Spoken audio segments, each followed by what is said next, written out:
Hello aspirants, ये हमारा series में लेक्चर नंबर 18 और हम देख रहे थे फंडामेंटल राइट्स। लेक्चर नंबर 17 में हमने बहुत इंपॉर्टेंट आर्टिकल देखा था, वो था आर्टिकल नंबर 14।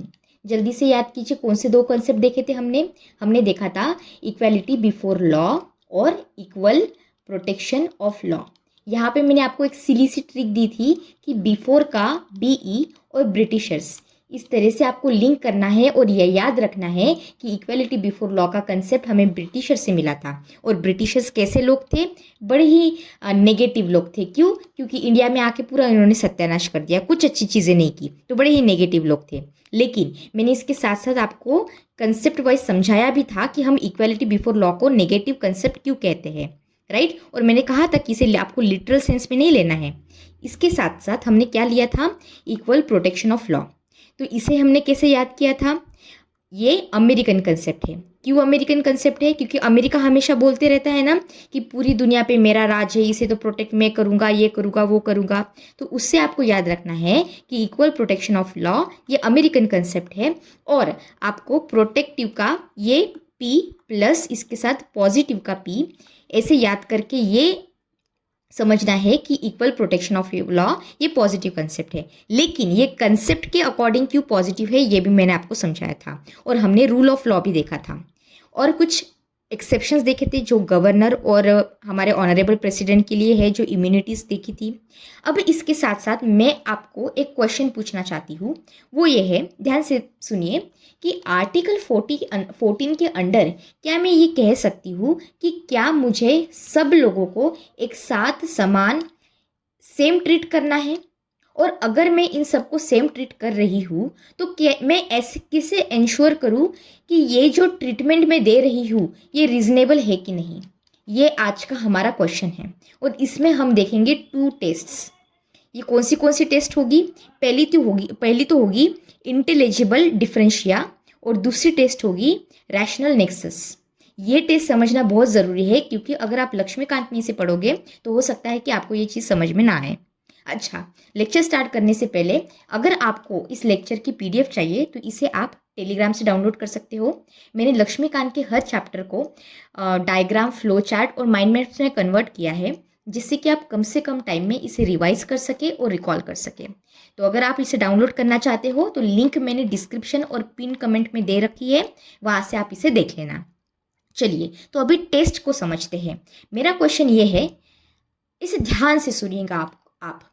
पहली बात तो यह है कि मैं जो इक्वल है उनको इक्वली ट्रीट करूँगा, ठीक है, और जो अनइक्वल है उन्हें मैं डिफरेंट वे में ट्रीट करूँगा। इसका मतलब क्या हुआ? इसका मतलब ये है कि जो भी मैं डिस्क्रिमिनेशन कर रहा हूँ एज अ स्टेट, तो क्या ये रीजनेबल है? जो चीज़ें की जा रही है ये फेयर भी है कि नहीं है? तो ये तो समझना पड़ेगा ना। इसके लिए कोई टेस्ट तो लगेगी ना, ये इंश्योर करने के लिए कि जो भी चीज़ें हो रही है वो सही हो रही है। इसलिए आती है 2 टेस्ट। इन 2 टेस्ट का नाम क्या है? पहला टेस्ट कहते हैं इंटेलिजिबल डिफरेंशिया और दूसरा होता है रैशनल नेक्सस। इसमें मैं आपको एग्जाम्पल के साथ समझाती हूँ। जैसे कि कुछ लोग हैं जो बीपीएल में आते हैं, मतलब बिलो पावर्टी लाइन में आते हैं, और कुछ लोग हैं जो अबव पावर्टी लाइन में आते हैं। तो हमने इन दोनों के बीच में डिफ्रेंशिएशन किया। इन दोनों में हम डिस्क्रिमिनेशन कर रहे हैं, पॉजिटिव डिस्क्रिमिनेशन कर रहे हैं। कैसे? तो हमने यहाँ पे एक क्राइटेरिया रख दिया। क्राइटेरिया कौन सा है यहाँ पे? क्लियर, वो है इकोनॉमिक क्राइटेरिया। ये क्राइटेरिया दिख रहा है, ये लॉजिकल क्राइटेरिया है। तो इस टेस्ट से हमने क्या किया? ये टेस्ट से हमने देखा कि ये चीज़ जो हम डिस्क्रिमिनेशन कर रहे हैं between the equals and the unequal को डिफरेंटली हम ट्रीट कर रहे हैं, ये रीजनेबल है भी कि नहीं। ये समझ में आया? Intelligible differentia. अब दूसरी चीज़ समझो जिसे हम कहते हैं रैशनल नेक्सस। ये क्या होता है? इसका मतलब ये हुआ कि अगर मैं कोई रीजनेबल डिस्क्रिमिनेशन कर भी रही हूँ तो इसका जो लिंक है, इसका जो पर्पस है या फिर ऑब्जेक्टिव है, ये लॉ फुलफिल कर रहा है कि नहीं, ये हमें देखना है। फॉर एग्जाम्पल, जैसे कि यहाँ पे ग्रुप है बच्चों का, ठीक है। यहाँ पे सारे स्टूडेंट्स है, कुछ रिच स्टूडेंट्स है, कुछ पुअर स्टूडेंट्स है। लेकिन हमने क्या किया, हमने यहाँ पे पॉजिटिव डिस्क्रिमिनेशन ऐसे किया, ये बोल के कि हम तो भाई जो पुअर बच्चे हैं ना उनको ही बाहर निकालेंगे, जो अच्छे रिच खानदान के बच्चे हैं इनको नहीं, इनको रहने देंगे। पुअर जो बीपीएल से स्टूडेंट्स आते हैं इनको हम बाहर निकालेंगे और इनको हम फ्री बुक्स देंगे। इन बच्चों को फ्री बुक्स नहीं मिलेंगी, लेकिन जो गरीब बच्चे हैं इनको फ्री बुक्स मिलेगी। अब हमने यहाँ पे क्या किया, हमने देखा कि जो रीजनेबल लिंक ये एस्टेब्लिश हो रही है क्या हमारे जो लॉ है उसके पर्पस के साथ, समझे। हमें और एक चीज़ ये देखनी है कि जो लॉ हम ला रहे हैं वो आर्बिटरी है क्या, मतलब जहाँ पे ये ऊपर जो लोग बैठे हैं ये अपने मनमानी से ही कुछ कर रहे हैं क्या, या फिर कुछ फोर्स्ड या फिर फेक कोई ऐसी स्कीम वगैरह ला रहे हैं, या फिर कुछ इवेजिव लॉ तो नहीं है। इसका मतलब ये कि कुछ कोई रियल इशू प्रेजेंट टाइम में चल रहा है और इसको अवॉइड करने के लिए कुछ किया जा रहा है, ऐसा तो नहीं है। ये भी सारी चीज़ें देखी जाती है। तो ये सारी चीज़ें करके हम ये इंश्योर करते हैं कि अंडर आर्टिकल 14 अगर हम पॉजिटिव डिस्क्रिमिनेशन किसी के अगेंस्ट कर भी रहे हैं तो ये सही है कि नहीं है। इसके लिए ये 2 टेस्ट जो हमने अभी देखी ये देखी जाती है। समझ में आया? ठीक है, वेरी गुड। अब हम क्या करेंगे, अब हम देखेंगे, इसे मैं थोड़ा सा मिटा देती हूँ। अब हम देखेंगे प्रोहिबिशन ऑफ डिस्क्रिमिनेशन। ये है हमारा article number 15 which is also very important. अब देखो यहाँ पे हम क्वेश्चन आंसर के फॉर्मेट में इसे समझेंगे। पहली बात सबसे इंपॉर्टेंट, आर्टिकल 15 कह क्या रहा है। ध्यान से कीवर्ड को समझो, अभी ध्यान से कीवर्ड को पकड़ना। यहाँ पे जो हमारा स्टेट है, स्टेट की डेफिनेशन देखी थी हमने, फंडामेंटल राइट्स में भी देखी थी, याद करो। तो जो स्टेट है वो डिस्क्रिमिनेट नहीं करेगा सिटीजन्स के against on the basis of only. यहाँ पे कीवर्ड दूसरा कौन सा है, ओनली। पहला कीवर्ड था डिस्क्रिमिनेशन, दूसरा कीवर्ड है only, on the basis of religion, race, caste, sex and place of birth. तो सबसे इंपॉर्टेंट बात, मैंने इतनी बार इसको हाईलाइट क्यों किया है, तो हमें इस कंटेक्स्ट में डिस्क्रिमिनेशन का मीनिंग समझना है। सबसे बहुत सिंपल वर्ड में समझाती हूँ कि लेट्स से यहाँ पे एक ग्रुप है और यहाँ पे एक ग्रुप है।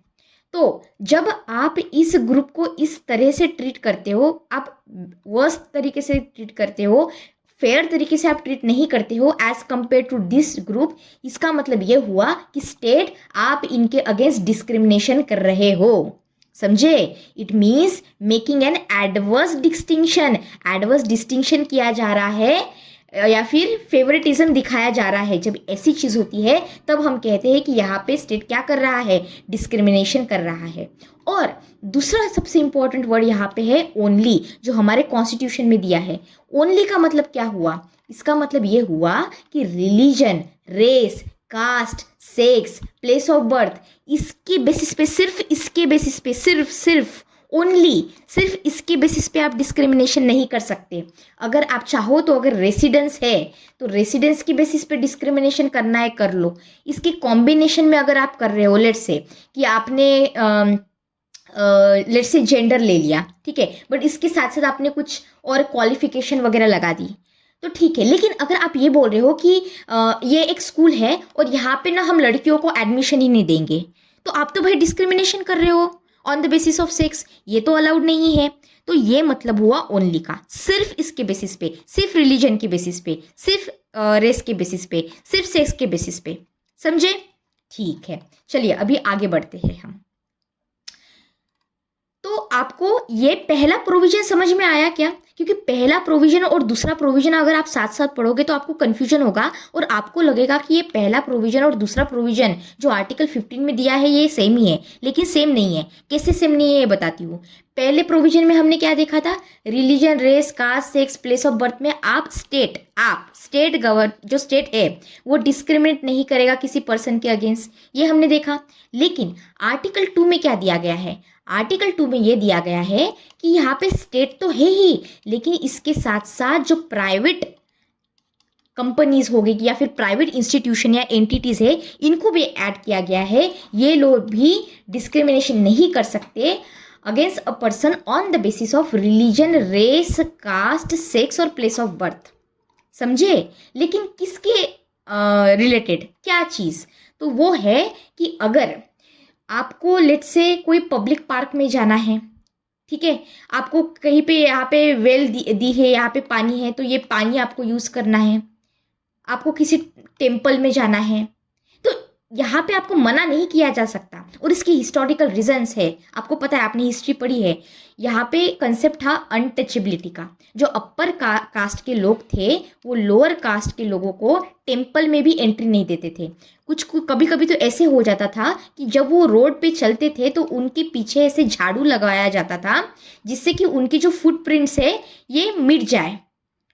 मतलब इसे इतना इम्प्योर समझा जाता था। ये तो बस एक एग्जाम्पल दिया मैंने आपको। ऐसे कितनी सारी डिस्क्रिमिनेशंस की जाती थी जो लोअर कास्ट के लोग होते थे उनके अगेंस्ट। इसलिए हमारे जो फोर फादर्स थे, जब वो कॉन्स्टिट्यूशन बना रहे थे, तब उनके दिमाग में ये चीज़ थी, क्योंकि उन्होंने बहुत मेहनत की थी कि जो लोअर कास्ट के लोग हैं उनको ये फिर से प्रॉब्लम ना झेलनी पड़े, और अपर कास्ट के लोग इस तरह से डिस्क्रिमिनेशन किसी भी फॉर्म में ना करे, ना गवर्नमेंट करे, ना कोई प्राइवेट इंस्टीट्यूशन करे। इसलिए हमारे जो फोर फादर्स है जिन्होंने कॉन्स्टिट्यूशन बनाया, उन्होंने ये मतलब उन्होंने इंश्योर किया कि अगर कोई टेम्पल है, कोई पार्क है, कोई एजुकेशनल इंस्टीट्यूशन है, लेट्स से कोई होटल है, तो यहाँ पे आपको मनाही नहीं की जाएगी। मतलब अगर कोई प्राइवेट यहाँ पे होटल है किसी का, और ये इंसान अगर इसका होटल है भी, फिर भी ये नहीं बोल सकता कि आप ABC कास्ट से बिलोंग करते हो तो आपको मैं अपने होटल में एंट्री नहीं दूंगी या दूंगा। समझ में आया? कोई फ़र्क नहीं पड़ता कि आप अपर कास्ट के हो, लोअर कास्ट के हो, आप हर जगह पे जहाँ पे भी अलाउड है, मतलब रेस्ट्रिक्शन जहाँ पे अलाउड नहीं है, मतलब जहाँ पे आप जैसे SC, हमने देखा था ना पिछले लेक्चर में, शेड्यूल ट्राइब का एरिया था, तो शेड्यूल ट्राइब में रेस्ट्रिक्ट की गई थी, आप वहाँ पे नहीं जा सकते। मैं उसकी बात नहीं कर रही हूँ, वो तो एक्सेप्शन हुआ, वो तो for the welfare of the this schedule tribe, उनके कल्चर को प्रिवेंट करने के लिए, वो चीज़ अलग है, वो तो एक्सेप्शन है। लेकिन मैं इन जनरल बात कर रही हूँ, आपको मना नहीं किया जाएगा अगर आप लो कास्ट से बिलोंग करते हो तो। समझ में आया ये बात? ये है इसकी इंपॉर्टेंस। अब देखते हैं यहाँ पे भी हमने क्या किया है, यहाँ पे भी कुछ एक्सेप्शंस देखे हैं, और एक्सेप्शन को समझना ज़रूरी होता है क्योंकि UPSC एक्सेप्शंस पे क्वेश्चंस पूछता है। तो सबसे पहला एक्सेप्शन क्या है कि अगर विमेन और चिल्ड्रन हैं तो उनके लिए हम स्पेशल रिजर्वेशन रख सकते हैं। जैसे कि हमने देखा था हमारे पार्लियामेंट में हमने बिल लाया था for the reservation of women. हमने पंचायत और म्यूनिसिपैलिटीज़ में हम विमेन का रिजर्वेशन देखते हैं, उनका पार्टिसिपेशन बढ़े इसलिए। इसके बाद चिल्ड्रन को स्पेशल एजुकेशन फैसिलिटीज़ प्रोवाइड करने के लिए कुछ कंसेशन फ़ी या फिर सब्सिडी वगैरह देते हैं, तो इसलिए हम डिस्क्रिमिनेशन, ये जो पॉजिटिव चीज़ है, ये कर सकते हैं। दूसरा, बैकवर्ड क्लासेस, जो OBC इकोनॉमिकली और सोशली बैकवर्ड लोग हैं, SC कैटेगरी के लोग हैं, ST कैटेगरी के लोग हैं, इनके लिए हम स्टेटस प्रिजर्व कर सकते हैं। अगर आप किसी कॉलेज में एडमिशन चाहते हो या फिर गवर्नमेंट जॉब में एडमिशन चाहते हो, तब आप देखते हो ना, तो ये एक चीज़ है। तीसरा कौन सा है, वो है एजुकेशनल इंस्टीट्यूशन, ये मैं आपको पहले ही बता चुकी हूँ। लेकिन आपको ये एक चीज़ यहाँ पे याद रखनी है, वो है कि जो माइनॉरिटीज़ है, माइनॉरिटीज़ का अगर एजुकेशनल इंस्टीट्यूशन है तो ये एक्सक्लूड किया गया है, ये इंक्लूड नहीं है, क्योंकि ये प्रोटेक्ट होता है अंडर आर्टिकल 30। इसका मतलब क्या हुआ? इसका मतलब ये कि जो हमारा आर्टिकल 30 है वो ये कहता है कि अगर आप किसी माइनॉरिटी से बिलोंग करते हैं, अगर आप मुस्लिम हैं लेट्स से, और अगर आपका एजुकेशनल इंस्टीट्यूशन है, तो आप अपने मन से यहाँ पे जो इंस्ट्रक्शन वगैरह है, सिलेबस है, जो सारी चीज़ें वो आपके मन से करेंगे। जो स्टेट है वो इसमें इंटरफेयर नहीं करेगा, स्टेट ज़बरदस्ती नहीं करेगा आपकी माइनॉरिटी एजुकेशन इंस्टीट्यूट को कि आपको OBC कैटेगरी को या फिर SC और ST को इतने इतने % का रिजर्वेशन देना है, मतलब देना है। ऐसी ज़बरदस्ती आप नहीं कर सकते। समझ में आया? तो ये एक्सेप्शन है, आपको याद रखना है कि जो माइनॉरिटीज़ है इनको इंक्लूड नहीं किया गया है यहाँ पे। इसके बाद आपको पता है इकोनॉमिकल वेकर सेक्शन, इसमें 10% कोटा जो है ये दिया जा सकता है। यहाँ पे भी जो माइनॉरिटीज़ है इनको इंक्लूड नहीं किया गया है, यानी कि इकोनॉमिकली वीकर सेक्शन को आप अपने रिलीजियस इंस्टीट्यूशन में जगह दीजिए, ऐसा स्टेट फोर्स नहीं कर सकता। समझ में आया? ये आर्टिकल नंबर 30 के अंडर दिया गया है। अच्छा, अब हम और एक चीज़ देखते हैं, वो है जो OBC रिजर्वेशन का साइकिल था इंडिया में, वो कैसे था।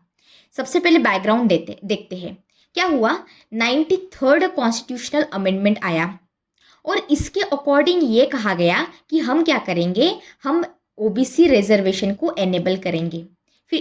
फिर इसमें यह कहा गया कि हम 27% कोटा दिया जाएगा जो ओबीसी कैंडिडेट्स है उनको।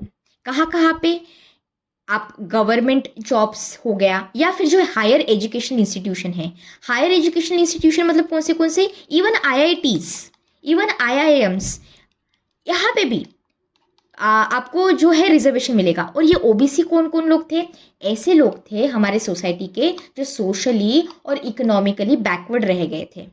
समझ में आया?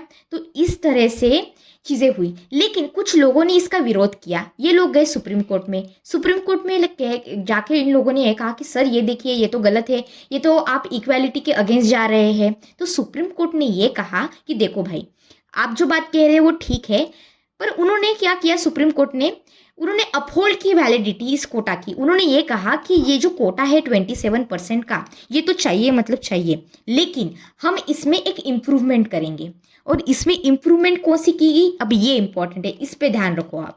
ये इम्प्रूवमेंट थी ऐड करने की क्रीमी लेयर को एक्सक्लूड किया गया। अब आप पूछेंगे कि मैम क्रीमी लेयर को एक्सक्लूड किया गया मतलब क्या? अब मैं आपको एक एग्जाम्पल देती हूँ। लेट्स से ये एक डब्बा है, ठीक है। अब यहाँ पे इस डब्बे में कौन है, इस डब्बे में है सारे हमारे कंट्री के ओबीसी के कैंडिडेट्स जो अदर बैकवर्ड क्लास में आते हैं। अब कुछ लोग हो गए जो बहुत कम, जिनकी जो एनुअल इनकम है वो बहुत कम है।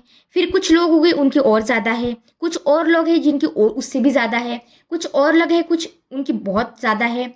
कुछ ऐसी लेवल तो आएगी ना जहाँ पे हम कंसिडर कर सकते हैं कि भाई ये यहाँ के इतनी अगर परसेंटेज के ऊपर या फिर इतने पैसे के ऊपर ये जो लोग हैं ये रिच है। समझ में आया?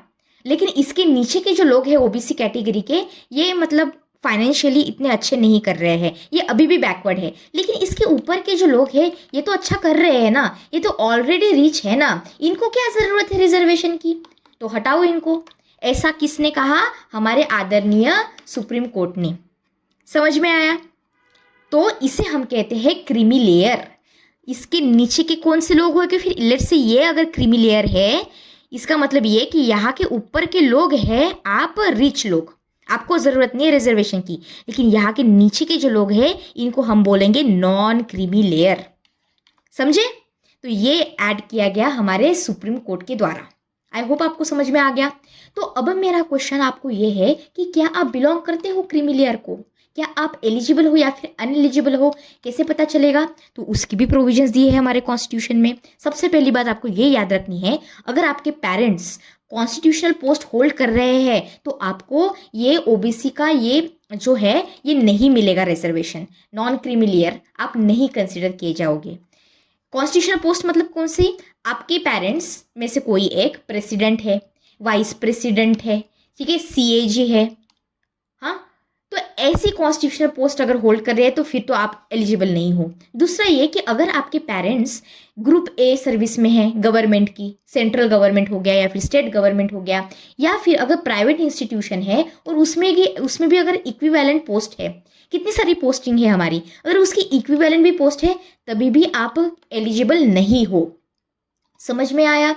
फिर दूसरा क्या है, अगर आप मिलिट्री में हायर पोस्ट पे हो, मिलिट्री में पोस्ट होती है ना डिफरेंट, तो अगर आप हायर पोस्ट पे हो तब भी आपको एलिजिबल नहीं किया जाएगा। अगर आप प्रोफेशनल हो, जैसे कि आप कोई स्किल्ड एक्सपर्ट हो, आपका कोई बिजनेस है, आप कोई ट्रेड का काम कर रहे हो और आप रीच हो, तो फिर भी आप एलिजिबल नहीं हो। इसके साथ साथ आप बिजनेस लीडर हो, इकोनॉमिकली आप कोई एंटरप्रेन्योर हो, फिर भी आप एलिजिबल नहीं हो। समझ में आई ये बात? ठीक है। इसके साथ साथ और एक क्राइटेरिया है कि आपका जो आपके पास ज़मीन, अब देखिए, एक बात आपको ध्यान में रखना है कि कितने हेक्टेयर है, कितनी लैंड है, ये सारी चीज़ें आपको याद नहीं रखनी है, क्योंकि ये तो सब्जेक्टिव चीज़ें है ना।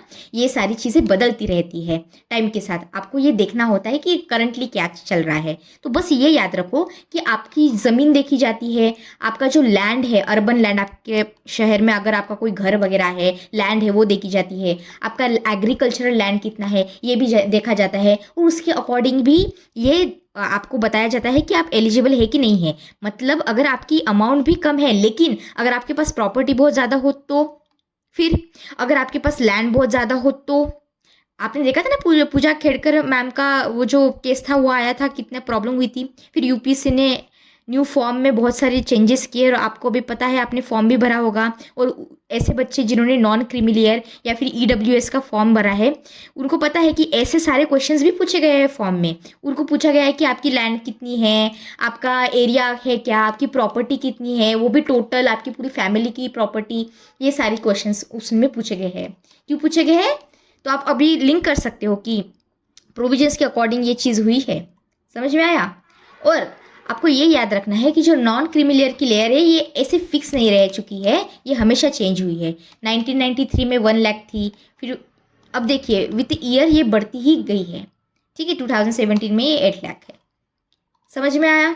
ठीक है, चलिए अब हम देखते हैं कि इम्प्लीमेंटेशन कैसे हुआ था हमारे ईडब्ल्यूएस रिजर्वेशन का अंडर आर्टिकल नंबर 15। अब देखिए, पहले क्या हुआ, 103rd अमेंडमेंट आया 2019 में। ये आपको फैक्चुअल इन्फॉर्मेशन याद रखनी है। ईडब्ल्यूएस, इसको ऐसे याद रख सकते हो कि ईडब्ल्यूएस में कितने लेटर्स है, 1, 2 और 3, तो ऐसे 103 ऐसे याद रखना। ठीक है, अगर आपको याद करने में तकलीफ हो रही हो तो 103rd अमेंडमेंट हुआ था। इसके बाद क्या हुआ, फिर गवर्नमेंट ऑर्डर आया कि सेंट्रल गवर्नमेंट ऑर्डर इशू कर रही है कि हम अभी इम्प्लीमेंटेशन रिजर्व करेंगे। लेकिन अब आप मुझे ये बोलोगे कि मैम ईडब्ल्यूएस मतलब कौन? तो पहली बात तो ये कि आप एससी कैटेगरी में नहीं आते हो, आप एसटी कैटेगरी में नहीं आते हो, आप ओबीसी कैटेगरी में नहीं आते हो, आप आते हो जनरल कैटेगरी में। और आपका जो एनुअल इनकम है ये 8 लाख से कम है, और ये जो लिमिट है ये फिक्स की जाएगी बाय द गवर्नमेंट। लेकिन मैं आपको एग्जाम्पल के लिए बता रही हूँ, 8 लाख से कम है, और दूसरे क्राइटेरियाज भी है इसके साथ। तो अगर आप ये क्राइटेरिया फुलफिल करते हो तो फिर आप ईडब्ल्यूएस में आते हो। इसलिए फिर आपको क्या होगा, आपको मिलेगा 10% रिजर्वेशन। कहाँ कहाँ? गवर्नमेंट जॉब में, या फिर आप लेट्स से किसी एजुकेशन इंस्टीट्यूट में जा रहे हो वहाँ पे, गवर्नमेंट ओड और या फिर प्राइवेट हो फिर भी। तो इस तरह से जो ईडब्ल्यूएस कैटेगरी है, इनको बेनिफिट पहुँचाने के लिए ये चीज़ लाई गई। ठीक है, अब इसके साथ साथ एक्स्ट्रा क्राइटेरिया कौन से है। जब आप ईडब्ल्यूएस के कैटेगरी रिजर्वेशन के कैंडिडेट होते हो, तब आपने यूपीएससी के फॉर्म में भी देखा था कि आपकी लैंड देखी जाती है कि अगर आपकी लैंड 5 हेक्टेयर से अगर ज़्यादा है, क्या आपके पास कोई फ्लैट है क्या, क्या आपके पास म्यूनिसिपैलिटी में कोई प्लॉट वगैरह है क्या। और आपकी जो इनकम क्राइटेरिया है ये पूरी फैमिली का देखा जाता है। मतलब सिर्फ आपके अकेले के नाम पे नहीं है। ऐसा हो सकता है ना कि आपकी इनकम तो आप कम दिखा रहे हो, लेकिन इसके साथ साथ जो आपकी प्रॉपर्टी है वो बहुत ज़्यादा है। आपके जो आपके नाम पे नहीं है, लेकिन आपकी मम्मी के नाम पे है, आपके पापा के नाम पे है, आपके ब्रदर के नाम पे है, अगर आपकी शादी हो चुकी है तो आपके स्पाउस के नाम पे है, आपके बच्चे के तो नाम पे वैसे नहीं होती है, 18 के मतलब नॉमिनेशन लगता है, लेकिन बच्चे भी यहाँ पे काउंट किए गए हैं। तो ये पूरी फैमिली का देखा जाता है। इसके साथ साथ सिर्फ आपकी जो जॉब है उससे ही नहीं, लेकिन अगर आप कोई साइड बिजनेस कर रहे हो, आपकी एग्रीकल्चर से भी इनकम आ रही है, किसी दूसरे तरीके से इनकम आ रही है, वो सारी इनकम देखी जाती है, तब जाके आपको ये ईडब्ल्यूएस का रिजर्वेशन मिलता है। समझ में आया? तो ये सब्जेक्टिव चीज़ है, ये बदलती रहती है। बस आपको ये याद, जो मोटे मोटे तौर पे आपको याद रखना है कि क्या क्या है। ठीक है, अब देखते हैं हम नेक्स्ट आर्टिकल, वो है equality of opportunity in a public employment, article number 60।